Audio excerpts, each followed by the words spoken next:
let's go.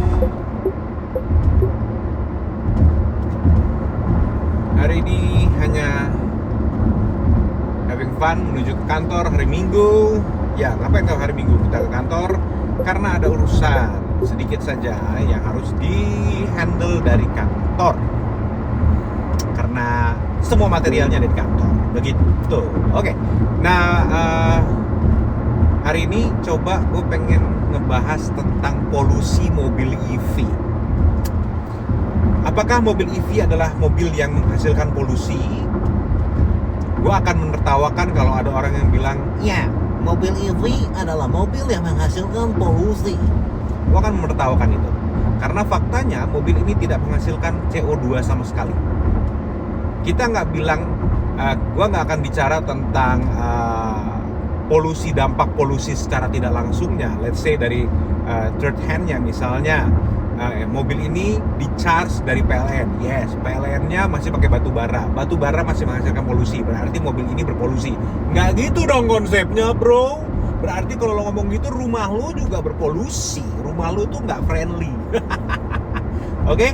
Nah, mobil ini ketika berjalan tidak menghasilkan CO2, tidak menghasilkan polusi, hanya menghasilkan kengebutan yang sangat maha tinggi seperti ini dan asik sekali. Ya,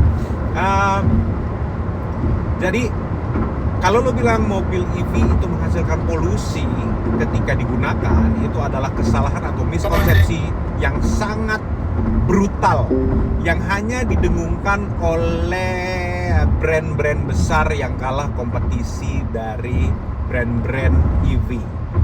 Ya, mobil-mobil besar, brand-brand besar di Amerika yang tersaingi oleh Tesla itu membangun sebuah narasi seperti demikian. Oke, mereka bahkan sampai ke parlemen, mereka bahas penambangan nikel dan lain sebagainya. Mereka bawa penambangan nikel di Afrika, di Indonesia dan lain sebagainya untuk membuat sebuah persepsi bahwa mobil EV ini jauh lebih destruktif daripada mobil BBM yang sedang mereka usahakan penjualannya naik. Gitu. Nggak salah, boleh-boleh aja, sah-sah aja. Tetapi kalau kita mau bilang begitu, berarti penambangan BBM atau penambangan fosil fuel juga sama destruktifnya dengan apa yang dilakukan oleh EV saat ini juga, termasuk batu bara dan lain sebagainya. Apapun yang kita lakukan ketika kita harus menambang mineral dari bumi ini, itu pasti merusak. Suka atau tidak suka, just eat it. That's the fact. Lu nggak bisa bantah. Batu bara ngerusak alam nggak? Ngerusak. Penambangan migas ngerusak alam nggak? Ngerusak. Penambangan material nikel dan kebutuhan lithium dan lain sebagainya, material mineralnya merusak gak? Pasti merusak. Apapun yang kita lakukan untuk menambang mineral dari bumi, pasti ada faktor merusaknya. Apapun itu, suka atau tidak suka.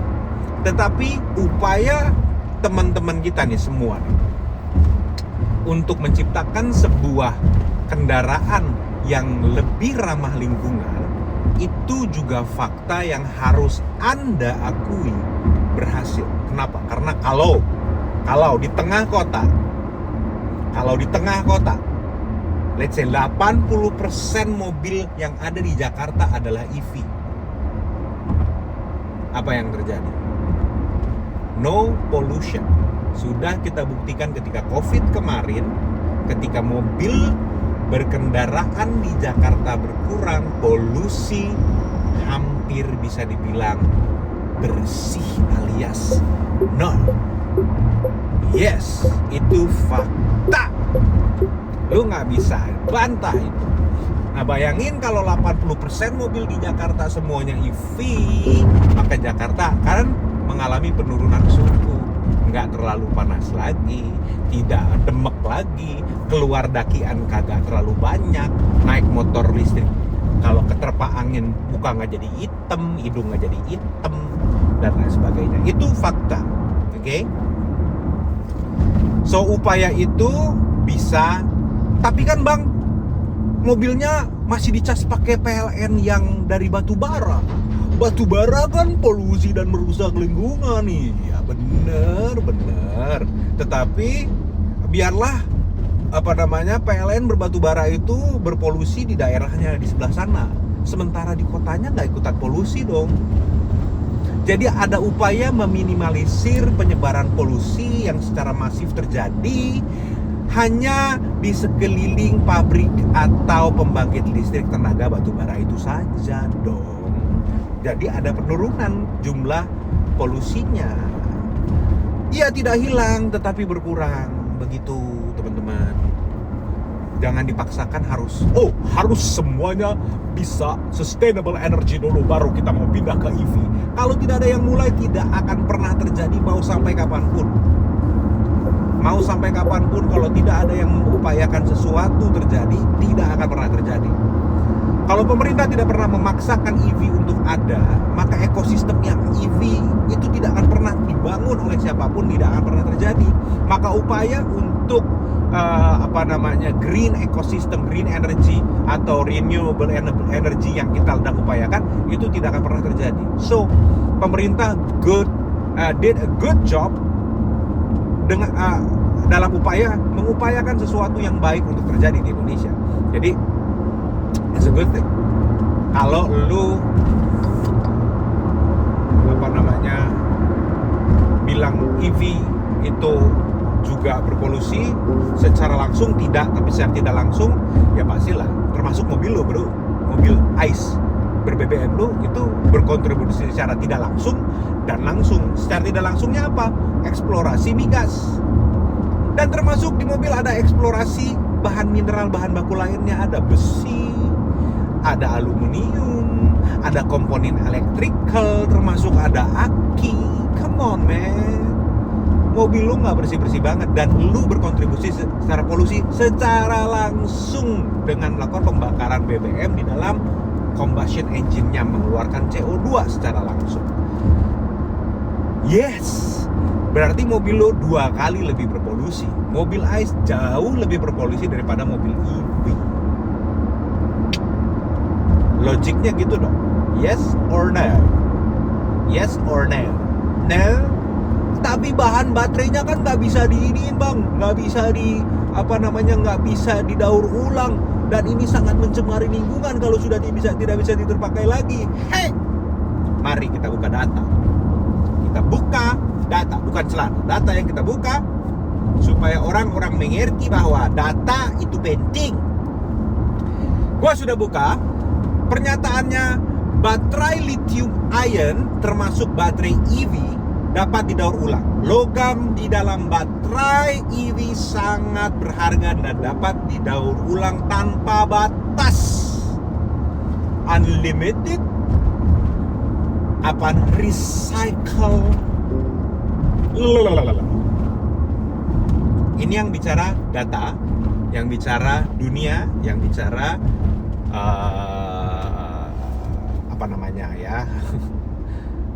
ya lo bisa buka sendiri lah ya. Mungkin nikel dulu waktu baterai mobil masih nikel, ya itu punya problemnya sendiri. Tetapi sekarang kita sudah banyak pindah ke lithium ion, LFP. Bahkan sekarang baterai mobil itu udah diciptakan menuju ke solid state. Bahkan ada yang mulai gila lagi mau coba pakai mini nuklir dan lain sebagainya. Gua nggak ngerti deh. Nah, tapi dia gini, mereka mencoba untuk menciptakan sesuatu yang punya daya tahan jauh lebih lama, jauh lebih aman, dan juga jauh lebih tidak berpolusi resikonya. Gitu. Oke, so this is fact. Baterai yang sedang gua dudukin saat ini nih di bawah mobil ini adalah LFP, lithium. Baterai ini digaransi seumur hidup. Jadi ketika dia rusak atau sudah degraded, yang harus dilakukan adalah mengembalikan baterai ini kepada Chery agar Chery melakukan daur ulang baterai ini untuk kembali menjadi baterai. Jadi mereka, Chery, punya unlimited resource of battery component, man. Jadi apa yang sudah sudah di mine itu bisa didaur ulang lagi dan lagi dan lagi dan lagi dan lagi, dan teknologinya ketika didaur ulang naik lagi dan lagi, terus-terusan. Dan ini berita bukan propaganda, tapi berita yang benar-benar bisa lo baca datanya dan bisa lo komparasikan dengan fakta yang ada. Yes, perkembangan teknologi baterai untuk EV khususnya itu sudah sangat maju saat ini. Di 2024 ini sudah sangat maju banget. Bahkan ada sebuah mobil yang menguji baterainya bukan cuma di scratch, bukan cuma ditusuk, tapi ditembak sama peluru yang panas. Harusnya kan ketika panas ketemu baterai di dalam komponen baterainya akan menghasilkan panas juga, dan friksi itu akan menimbulkan percikan api, dan harusnya mobil itu terbakar dengan secara mengerikan dan tapi tidak terjadi. So teknologinya sudah mengarah kepada teknologi yang sangat friendly dan aman. Perkembangan yang dulunya orang-orang takut pakai EV karena gampang terbakar sudah mulai less, sudah mulai berkurang, sudah semakin aman. Itu yang terjadi dengan yang namanya perkembangan zaman. Sama dengan mobil-mobil combustion juga, dulu adalah mobil yang sangat berbahaya. Combustion itu berarti meledakan, ada pembakaran dan ada ledakan kecil di dalam mesinnya. Dulu mobil gampang terbakar, sekarang juga masih ada. Dan konstruksi bodinya berbahaya karena tidak safe, tapi sekarang sudah semakin safe. So perkembangannya sudah mengarah kepada perkembangan yang baik, gitu ya. Jadi mobil EV tidak berkontribusi secara langsung dengan polusi. Apalagi teman-teman, gua harus informasiin dengan bangga bahwa PLN dan negara kita Indonesia sedang berjuang setengah mati untuk melakukan shifting menuju energi terbarukan. Oke, Babang bekerja di migas tapi juga punya lisensi untuk ngurus EBT, energi baru terbarukan. Jadi ketika sebuah perusahaan dalam negeri, BUMN yang bergerak dalam EBT membutuhkan jasa gua untuk melakukan perbaikan apapun yang berhubungan dengan energi terbarukan, gua punya lisensinya dan bisa melakukannya. Dan baru-baru ini gue sedang memperbaiki sebuah sumur pembangkit listrik, sumur panas bumi atau yang kita kenal dengan geothermal. Itu membangkitkan listrik di Sumatera sebesar 90 megawatt. Ya, 90 megawatt belum banyak sih, tapi 90 megawatt itu cukuplah untuk sebuah kota ya. Dan itu PLN, listriknya diberikan kepada PLN untuk disalurkan kepada masyarakat, dan itu adalah menggunakan energi terbarukan pure tanpa batu bara atau diesel. Wow, dan jauh lebih murah dan unlimited. Selama bumi ini ada, geothermal akan tetap ada. Selama ada lahar di bawah bumi, selama ada panas bumi, maka EBT atau pembangkit listrik ini akan terus beroperasi unlimited, dan sedang dikembangkan banyak sekali di seluruh Indonesia. Di Sumatera setahu gue yang sedang lagi dikembangkan itu ada di Lampung, juga sedang di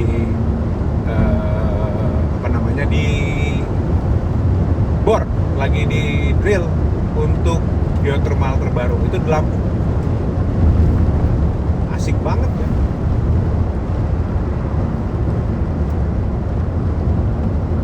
Begitu teman-teman. Jadi terus kita juga udah tahu ya, solar panel terbesar di Indonesia juga sedang dikembangin. Kita juga udah mulai pakai baling-baling untuk membangkit listrik. Kita nyoba untuk shifting ke sana. Nah, jangan mengerdilkan, oh semuanya kan masih batu bara. Ya, batu bara masih menjadi main, tetapi bukan berarti selama-lamanya akan terus batu bara. Oke, kita kan kita bersosialisasi dengan dunia, dan dunia ini kita tahulah bahwa dunia ini sedang mengalami pemanasan global yang tidak berkurang sama sekali. That's why kita harus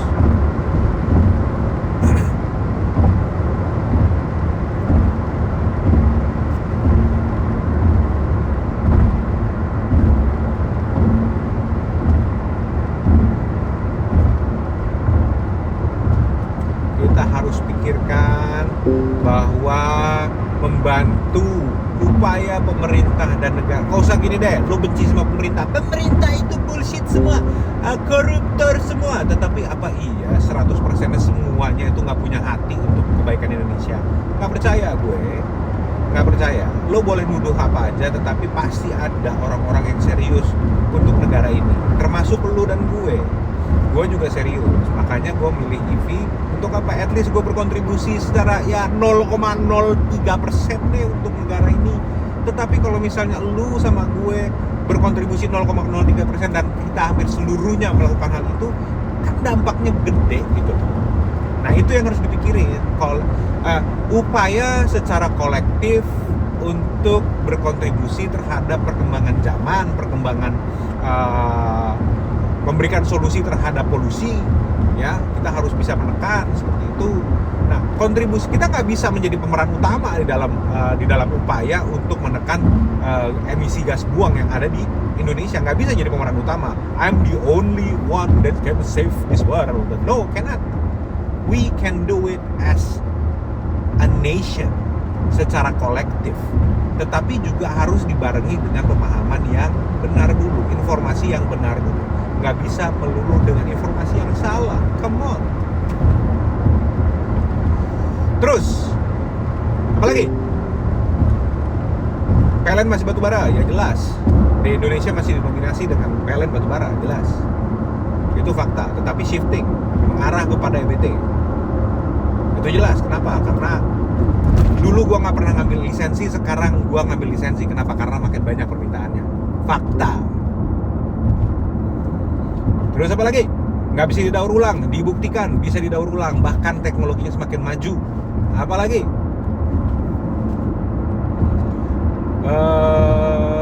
Penambangan material untuk baterai sangat destruktif. Semua penambangan destruktif. Tetapi fossil fuel tidak akan pernah bisa kembali. Fossil fuel yang lo pakai nggak akan pernah bisa didaur ulang. Kenapa? Karena habis menjadi polusi. Sementara baterai bisa didaur ulang menjadi baterai lagi selama-lamanya. Boom, kelar. Next.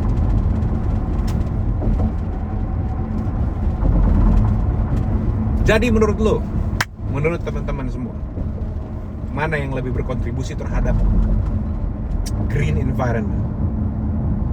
ICE, combustion engine, atau EV? Tapi hidrogen adalah masa depan. Oke, setuju. Sampai mobilnya semasif dan diproduksi massal seperti EV, baru kita ngobrol.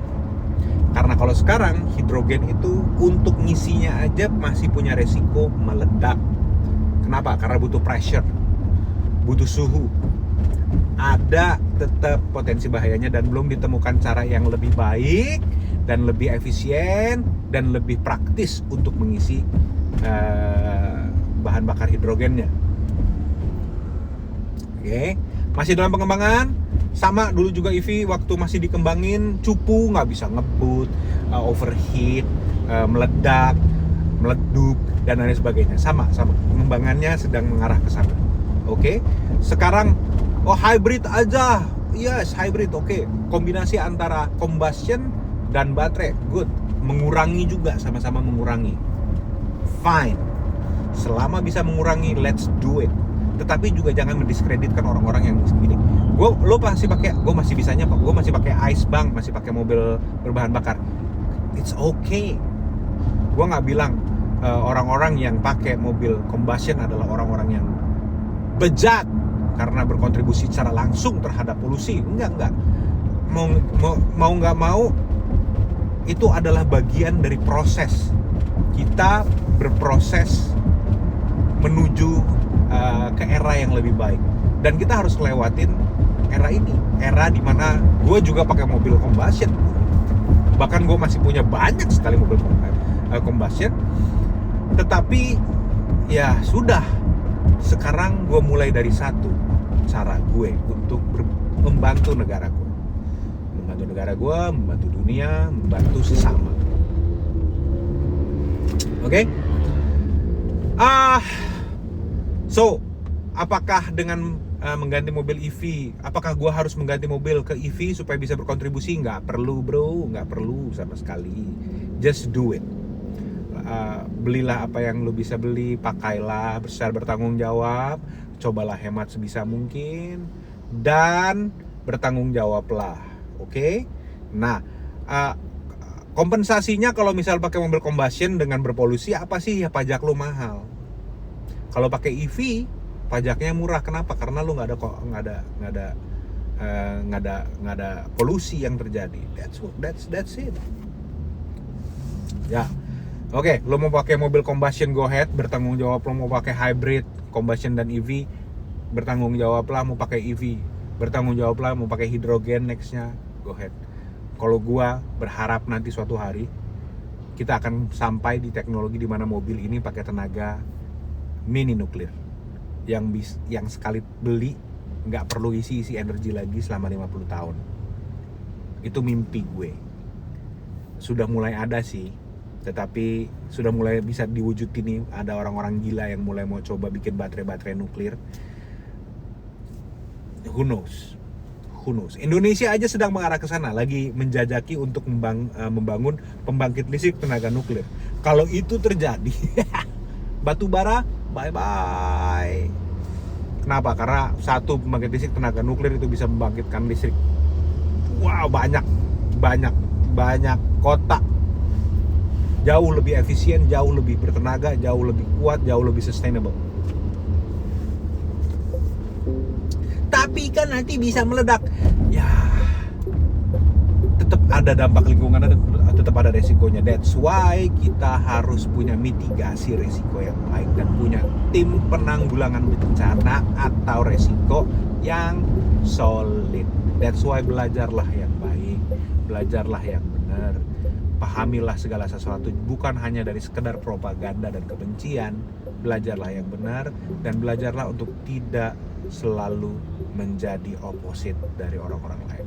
Berdiri di tengah, mendengarkan kanan kiri, mendapatkan informasi lebih banyak, mendapatkan informasi yang benar secara baik. Oke teman-teman,